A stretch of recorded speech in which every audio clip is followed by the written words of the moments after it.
नमस्कार दोस्तों। आज की कहानी है हार्ले स्ट्रीट। मम्मी, यह हमारे शहर की हार्ले स्ट्रीट है। टैक्सी में बैठे बैठे बबलू बड़ी तत्परता से गाइड की भूमिका अदा कर रहा था। उसके शहर में मैं पहली बार आ रही थी ना। वह बड़े उत्साह से हर चौक, हर बाजार, हर इमारत का वर्णन कर रहा था। 22 घंटे के उस जानलेवा सफ़र के बाद मुझ में कुछ देखने सुनने का चाव नहीं रह गया था। फिर भी उसका मन रखने के लिए हाँ हूँ करती जा रही थी। उसी अंदाज में मैंने कहा, अच्छा, तो यह हॉर्ले स्ट्रीट है, किसी अंग्रेज के नाम पर बनी होगी, है ना? ओफो मम्मी, तुम भी बस, उसने खींच कर कहा और चुप हो गया। उसकी वह मुद्रा मुझे एकदम उसका बचपन याद दिला गई। वह अक्सर खेल के मैदान में अपने जौहर दिखाकर लौटता और घर में पाँव देते ही धुआंधार कमेंट्री शुरू कर देता। उसके पापा तो प्राय दौरे पर रहते थे, सामने पड़ जाती थी मैं। अब तो खैर दूरदर्शन की कृपा से मुझे काफ़ी क्रिकेट समझ में आने लगा है, LPW को छोड़कर। पर तब मुझे इसका क ख ग भी नहीं आता था। पर बबलू का मन रखने के लिए मैं पूछ लेती, तुमने कितने मेडन रन बनाए? या 10वें खिलाड़ी के आउट होते ही खेल क्यों रुक गया? अभी तो 11वां खिलाड़ी बाकी था। मेरे ये बेवकूफ़ी भरे जुमले उसके सारे उत्साह पर पानी फेर देते और वह खींच कर कहता, ओफो मम्मी, तुम भी बस, और वह चुप लगा जाता। इस समय भी वह गुमसुम सा खिड़की के बाहर देख रहा था। मैं भी उसकी दृष्टि का अनुसरण करके सामने से गुजरती नेम प्लेट्स पढ़ती रही और एकाएक मुझे जैसे ज्ञान तत्व की प्राप्ति हो गई। अरे, यह तो बड़ा मज़ेदार मोहल्ला है। क्या यहाँ डॉक्टर ही डॉक्टर बसते हैं? तो इतनी देर से मैं आपको और क्या बता रहा था? बबलू झल्लाकर बोला। पर दूसरे ही क्षण अपने को संयत कर उसने सौम्य स्वर में पूछा, मम्मी, लंदन की प्रसिद्ध हार्ले स्ट्रीट का नाम सुना है ना? इसी तरह की बस्ती है वह। वहाँ केवल क्लिनिक्स और मेडिकल शॉप ही हैं। हमारा यह राजाराम रोड भी उसी की टक्कर का है। आप दुनिया की किसी बीमारी का नाम ले दीजिए, उसका स्पेशलिस्ट यहाँ मौजूद है। मैं तो इस मामले में बहुत ही लक्की हूँ मम्मी। बस इस रोड के ख़त्म होते ही दाहिनी और अपनी कॉलोनी है। हर तरह की मेडिकल फैसिलिटी 5 मिनट के फासले पर। भगवान ना करे तुम्हें कभी उसकी ज़रूरत पड़े, मैंने कहा। पर बबलू ने सुना नहीं। वह ड्राइवर को दिशा निर्देश देने में व्यस्त था और सचमुच 5 मिनट बाद टैक्सी घर के सामने खड़ी थी। मैंने तो सचमुच अंतर्मन से चाहा था कि उस तथाकथित हार्ले स्ट्रीट का कभी मुंह भी न देखना पड़े, पर अपना सोचा सब कहाँ हो पाता है। मुश्किल से 1 सप्ताह बीता होगा। एक सोमवार को सुबह 9 बजे अच्छा भला स्कूटर पर बैठकर गया हुआ लड़का 12 बजे अचानक टैक्सी में बैठकर लौटा, एकदम पस्त और निढाल सा। आते ही पेट पकड़कर बिस्तर पर लेट गया। मेरे तो होश ही उड़ गए। उसके सिर और बालों पर हाथ फेरते हुए मैंने प्रश्नों की झड़ी लगा दी। क्या हुआ? कैसे हुआ? कब हुआ? स्कूटर कहाँ है? लंच किया था? पुदीन हरा लोगे? और भी ना जाने क्या क्या। वह कुछ देर तक तो जब्त करता रहा, फिर एकदम फट पड़ा, प्लीज़ मम्मी, मुझे शांति से पड़े रहने दो। थोड़ी देर के लिए मेरे हाल पर छोड़ दो। घबराने की कोई बात नहीं है। मैं कोई मर नहीं रहा हूँ। But leave me alone. उसने तो बड़ी आसानी से कह दिया, पर मेरा मन कैसे मान जाता। उसके चेहरे पर पीड़ा की रेखाएं साफ झलक रही थी। कुछ देर तक तो मैं असहाय बनी उसे पीड़ा से छटपटाता देखती रही। फिर धीरे से दरवाज़ा उड़काकर बाहर निकल आई। अपने आसपास नज़र दौड़ाई। अगल बगल के दोनों घरों में ताला था। दोनों ही घरों के पति पत्नी सुबह साथ ही काम पर निकलते थे और शाम को इकट्ठे लौटते थे, और लोगों से मेरा परिचय नहीं हो पाया था। वैसे भी उन घरों में इस समय किसी पुरुष का होना असंभव था। सड़क के उस पार वाली बंगालिन का घर खुला दिखाई दिया तो मैं उधर चली गई। बड़ी मुश्किल से उसे समझाया कि अपने खोकन को कुछ देर के लिए बबलू के पास भेज दे, मैं डॉक्टर को लेने जा रही हूँ। बबलू ने उस दिन ठीक ही कहा था। हर तरह की मेडिकल फैसिलिटी सचमुच 5 मिनट के फासले पर थी। कॉलोनी पार करते ही डॉक्टरों का वह प्रसिद्ध मोहल्ला शुरू हो गया था। मैंने पहले ही फाटक का रुख किया। आते जाते अक्सर उस बंगले पर नज़र पड़ जाती थी। कैसा भव्य वास्तुशिल्प था, कला और वैभव का संगम हो जैसे। खूबसूरत लॉन हरियाली से भरपूर था और खुली जगह में कार एवं स्कूटर तरतीब से खड़े रहते थे। लोहे का मजबूत फाटक था जिसके भीतर एक दरबान मुस्तैदी से तैनात रहता था। कंपाउंड की दीवार के सहारे बड़ी सी नेम प्लेट थी जिस पर मेल ट्रेन के इंजन सा छोटा सा उनका नाम था, डॉक्टर राव, और नीचे अनगिनत डिब्बों सी डिग्रियों की लंबी कतार थी। फाटक के पास लगी चौकी पर दरबान अपनी पूरी आन बान के साथ बैठा था, पर उसने मेरी ओर झांका तक नहीं। उसी तन्मयता से बीड़ी पीता रहा। जैसे ही मैंने कुछ पूछना चाहा, उसने उस ओर उंगली घुमा दी जहां रिसेप्शन का बोर्ड लगा था। मैं चुपचाप उस ओर चल दी। भीतर काउंटर नुमा टेबल के पीछे एक क्लर्क नुमा व्यक्ति बैठा था। डॉक्टर साहब हैं? मैंने अधीरता से पूछा। उत्तर में उसने कार्डबोर्ड का एक टुकड़ा मेरे आगे कर दिया। यह क्या है? नंबर है। यहाँ नंबर से काम होता है। इमरजेंसी हो तब भी। इमरजेंसी तो सभी को होती है। डॉक्टर के पास शौक से कौन आता है? उसकी दार्शनिकता के आगे मैंने हथियार डाल दिए और नंबर ले लिया। 50 रुपये। अब उसका स्वर यथार्थवादी था। 50? मैंने विस्मय से भरकर कहा। उसने मुझे अनसुना करके रजिस्टर पर फिर से ध्यान केंद्रित कर लिया था, पर उसकी हथेली अब भी काउंटर पर फैली हुई थी। मैंने चुपचाप उस पर 50 का नोट रख दिया। गनीमत थी कि घबराहट के बावजूद मैं पर्स लेना नहीं भूली थी। उसने एक नज़र नंबर पर डाली, मन ही मन कुछ हिसाब लगाया और कहा, ऐसा कीजिए, आप 8, सवा 8 तक आ जाइए। अरे, तब तक कोई क्या करे? वही जो और लोग कर रहे हैं, इंतज़ार। और उसने उठकर एक दरवाज़ा धीरे से ठेल दिया। बड़े से हॉल में 7-8 सोफ़ा सेट्स करीने से लगे हुए थे। उन पर कुछ लोग बैठे, कुछ अधलेटे थे। कमरे में मध्यम प्रकाश था। पंखे चल रहे थे। मेज पर ढेरों अखबार और पत्रिकाएं थी। हॉल के सिरे पर 2 सूचना पट लेडीज और जेंट्स टॉयलेट की दिशा बता रहे थे। वह कुछ देर तक मेरे भीतर जाने की प्रतीक्षा करता रहा, फिर बोला, आप शायद लोकल ही हैं। तब तो अच्छा होगा आप अभी लौट जाएं और शाम को आएं। वही, लेकिन नंबर से आएं, चाहे कैसी ही इमरजेंसी क्यों ना हो। मैंने विद्रूप किया। कैसी इमरजेंसी मैडम?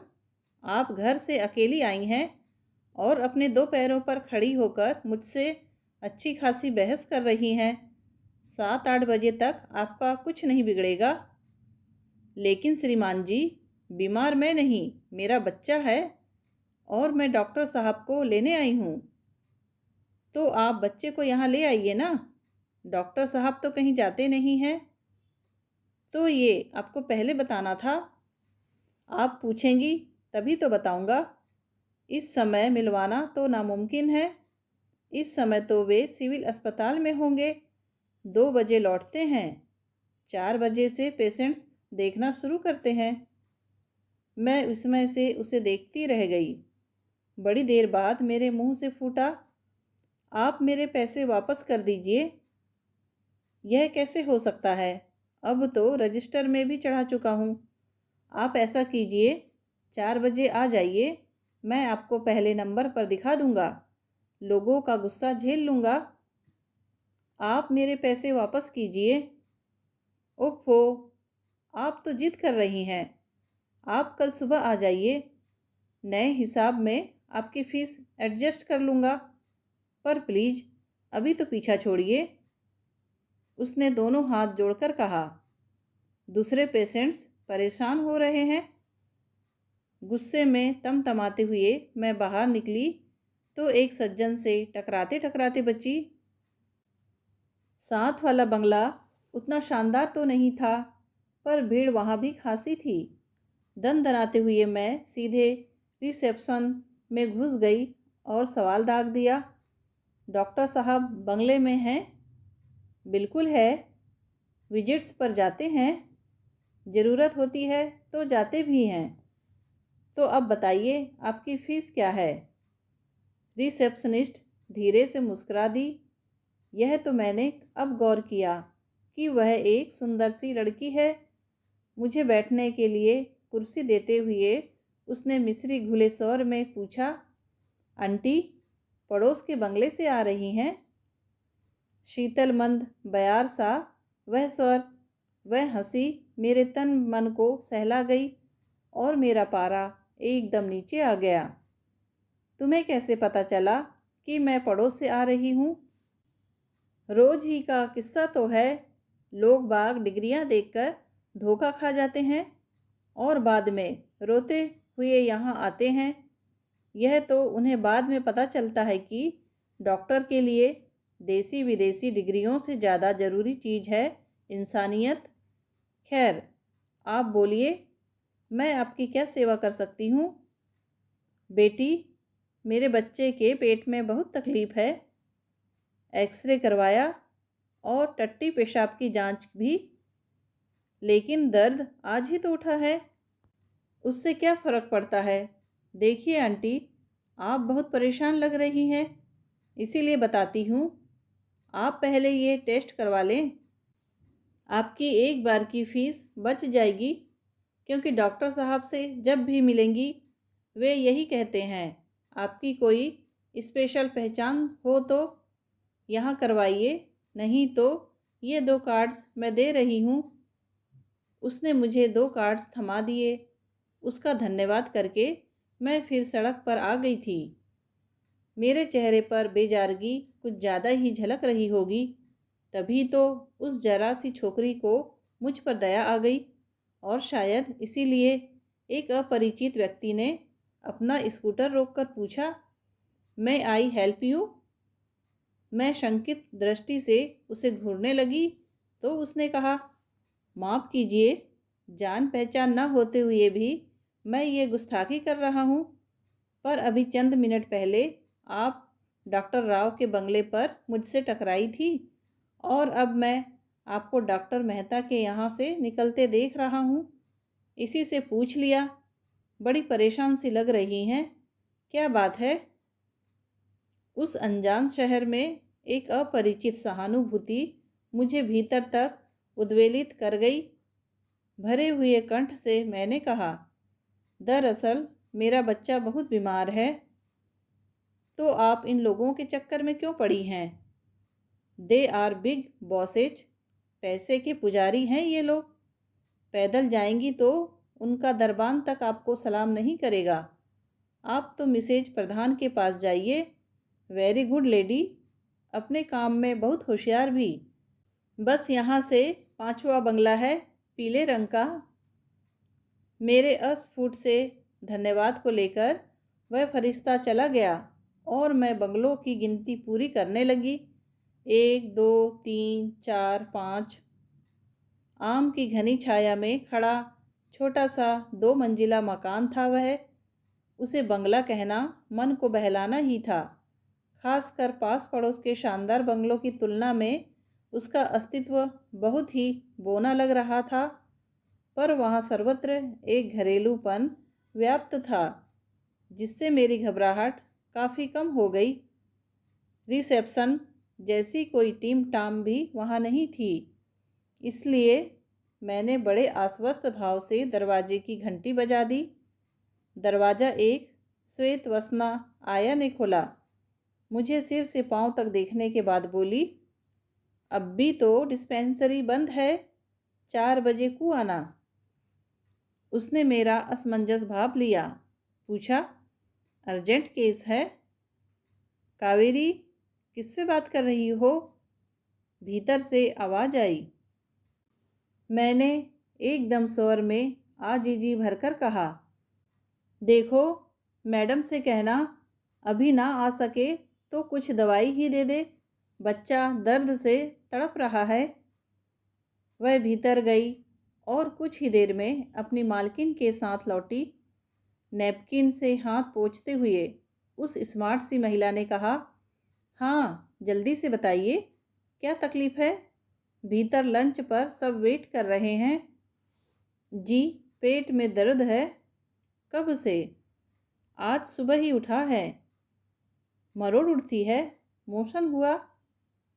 शकुन, भीतर से आवाज़ आई, जल्दी चलो भाई, आ रहे हैं, ज़रा केस तो देख लें, इन्हें तो ज़रा सब्र नहीं होता। कहते हुए उन्होंने पैड से एक पन्ना फाड़ा और बोली, गोली लिख देती हूँ, आराम ना हो तो 4 बजे ले आइएगा। हाँ, नाम क्या बताया आपने? मैंने बबलू का नाम बताया। उम्र? 26। अरे सीधे से कहिए ना, 2 साल, 2.25 साल। इतने बड़े बच्चे की उम्र कोई महीने में बताता है? महीने नहीं जी, 26 साल। क्या? उन्होंने पेन फेंक दिया और मुझे घूरने लगी। देखते देखते उनका सांवला सलोना चेहरा गुस्से से लाल हो उठा। रोज से तमतमाई आवाज़ में वे बोली, मजाक करने के लिए आपको मैं ही मिली थी? इसमें मजाक की क्या बात है? एक सज्जन ने आपका पता बताया था, इसलिए चली आई। किसी के बता देने से क्या होता है? आप तो पढ़ी लिखी लगती हैं, कम से कम बोर्ड तो पढ़ सकती हैं। और उन्होंने अपना प्रिस्क्रिप्शन पैड मेरे सामने रख दिया। बाईं ओर बड़े बड़े नीले अक्षरों में हिंदी और अंग्रेजी दोनों में लिखा था, डॉक्टर शकुंतला प्रधान, बाल रोग विशेषज्ञ। मुझे उनके गुस्से का कारण अब साफ समझ में आ रहा था। साथ ही उन सज्जन पर ताव भी आ रहा था जिन्होंने यहाँ का पता दिया था। पर गलती शायद मेरी ही थी। पता नहीं क्यों बच्चे मेरे लिए अब तक बच्चे ही बने हुए हैं, जबकि नीलू तो कई बार चिढ़ती भी है कि मम्मी, अब मैं 2 बच्चों की माँ बन चुकी हूँ, अब तो बाज आइए। एक बार फिर मैं सड़क पर आ गई थी। पहले तो मैंने डॉक्टर प्रधान का बोर्ड सावधानी से पढ़ा, हालांकि अब इसकी कोई ज़रूरत नहीं थी। साफ लिखा था, डॉक्टर मुकेश प्रधान, गायनोकोलॉजिस्ट, डॉक्टर शकुंतला प्रधान, पेडियाट्रिस्ट। हालांकि यह सच है कि जाते हुए भी यह बोर्ड मैं पढ़ लेती तो कोई फ़र्क नहीं पड़ता, क्योंकि पेडियाट्रिस्ट का मतलब तो मैंने भीतर जाकर ही जाना था। जब मेरे अपने बच्चे छोटे थे तब इन लोगों को चाइल्ड स्पेशलिस्ट कहने का रिवाज था। खैर, इसके बाद मैंने सड़क के दोनों ओर लगी नेम प्लेट्स को ध्यान से पढ़ना शुरू किया। सच, दुनिया का कोई रोग ऐसा नहीं था जिसका स्पेशलिस्ट वहाँ मौजूद नहीं था। यूरोलॉजिस्ट थे, न्यूरोलॉजिस्ट थे, कार्डियोलॉजिस्ट थे, रेडियोलॉजिस्ट थे, गायनोकोलॉजी वाले तो इफरात में थे, ऑप्थमोरोलॉजिस्ट थे, पैथोलॉजिस्ट थे, ईएनटी स्पेशलिस्ट थे, आर्थोपीडिक्स वाले थे, एक बोर्ड साइकियाट्रिस्ट का भी देखा। इस शब्द का ना तो मुझे कभी ठीक से उच्चारण करना आया, न स्पेलिंग ही याद हो सके। गरज यह कि अंग्रेजी वर्णमाला के हर अक्षर से शुरू होने वाली बीमारियों के विशेषज्ञ वहाँ थे, पर एक भी बोर्ड ऐसा नहीं था जो दावे के साथ कहता कि बबलू का पेट दर्द मैं ठीक कर दूंगा। सच, वे सुनहरे दिन कहाँ चले गए जब आदमी निसंकोच अपनी सर्दी खांसी, फोड़े फुंसी, कब्ज दस्त के इलाज के लिए डॉक्टर के यहाँ पहुँच जाता था। अब तो डॉक्टर के पास जाने के लिए किसी विशेष रोग का लेबुल जैसे जरूरी हो गया है, नहीं तो कोई हाथ नहीं डालता। छोटी मोटी मलेरिया, टाइफाइड जैसी बीमारियों का तो अब जमाना ही नहीं रहा। विचारों की रो में बहते हुए नानाविध नेम प्लेटों को पढ़ते हुए मैं चौराहे तक कब पहुंच गई मुझे पता नहीं चला। आती जाती गाड़ियों की आवाज़ों ने मुझे होश दिलाया कि मैं बाजार के मुहाने पर खड़ी हूँ।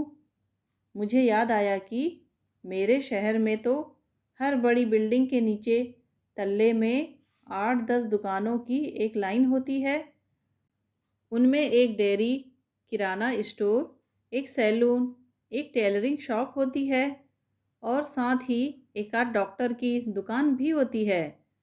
कड़ी धूप से बचने के लिए आँखों पर हथेलियों की छाया करके मैंने इधर उधर नज़र दौड़ाई। बाईं ओर कुछ दूर पर एक रेड क्रॉस धूप में चमकता नज़र आ गया। नाम तो मैं उतनी दूर से नहीं पढ़ पाई, पर रेड क्रॉस को पहचानने में मैंने भूल नहीं की। अगल बगल से गुजरती बसों, स्कूटरों से अपने को बचाती मैं वहाँ पहुँच ही गई। यहाँ भी ठीक वही नक्शा था।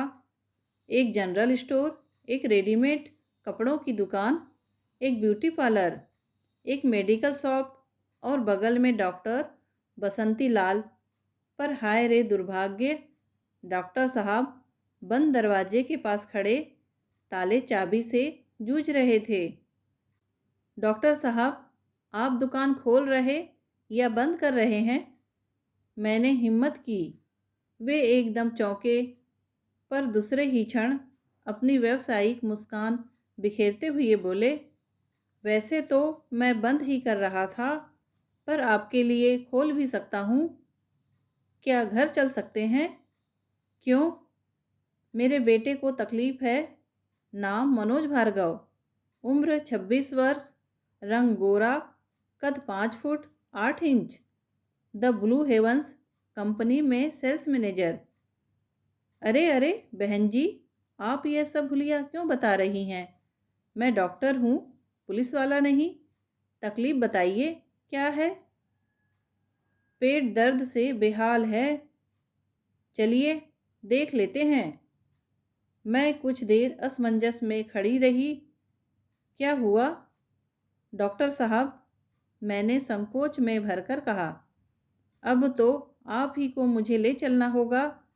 पिछले 1 घंटे से इतना भटकी हूँ कि रास्ता ही याद नहीं रहा। कोई बात नहीं, पता तो याद है ना? आइए। मैं निश्चिंत होकर उनके स्कूटर पर बैठ गई। दूसरा चारा ही नहीं था। कॉलोनी में आने के बाद ही अपने घर का अता पता बता सकी। घर पर आकर देखा, बबलू अब भी उसी तरह पस्त पड़ा हुआ था। चेहरे पर थकान तो थी, पर दर्द शायद कम हो गया था, क्योंकि हम लोगों को देखते ही वह उठ बैठा था और मुस्कुराया भी था। तुम कहाँ चली गई थी मम्मी? उसने पूछा। डॉक्टर साहब को लिवाने। तुमने तो मुझे डरा ही दिया था।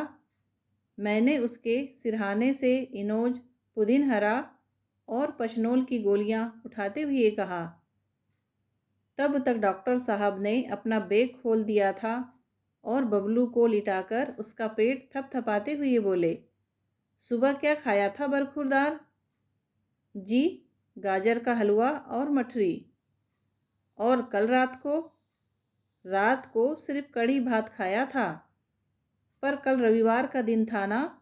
दोपहर को दाल बाफलों का प्रोग्राम था, साथ में चूरमे के लड्डू और पुलाव। डॉक्टर साहब का चेहरा गंभीर हो चला था। परसों क्या खाया था बताऊं? सुबह मटर की कचौड़ी, रात में कटहल के कोफ्ते और मीठे चावल। और उससे पहले वाले दिन? बस बस बस, डॉक्टर साहब उसे रोकते हुए बोले। मुझे तो सुनकर ही चक्कर आ रहा है और तुम यह सब खाए बैठे हो। तभी तो।